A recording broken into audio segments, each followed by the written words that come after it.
Hi guys, so a few of you have been asking me for help with question 8 on the radioactivity exam questions.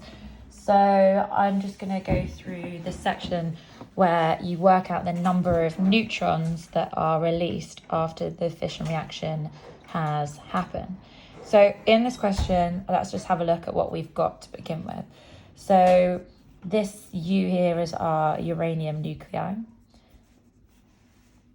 And then being absorbed into that, we have a slow-moving neutron, okay?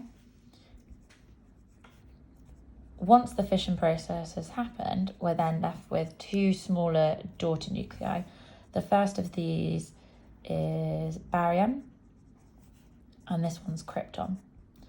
And we're left with an unknown number of fission neutrons that are also going to be released from this process. So the first thing that we need to do is we need to work out how many neutrons we actually have to begin with. So in order to find out the number of neutrons, we always do the mass number minus the atomic number, okay?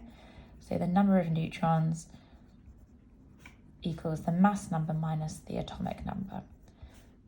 Because remember, the atomic number will tell us the number of protons that we have. So to find out the number of neutrons that we have in uranium number of neutrons, we have to do 235 minus 92, which is 143. However, the total number of neutrons before the reaction is actually not going to be 143, because we have to think about the fact that we've also got this extra neutron that's been absorbed in. So the total number of neutrons before is actually going to be 144. Now we can work out the number of neutrons that we've got present in the barium and in the krypton nuclei after the reaction has happened. So for the barium, we have to do 144 minus 56, which is 88 neutrons.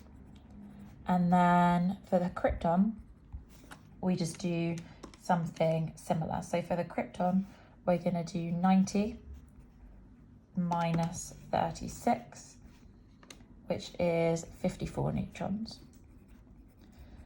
So within those two nuclei, we have a total of 142 neutrons.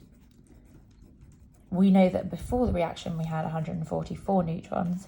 After, so far, we've accounted for 142 of them. So to work out the number of fission neutrons that are released from this reaction, we do 144 minus 142, which gives us 2 neutrons. So we know that here we would put a big 2, okay?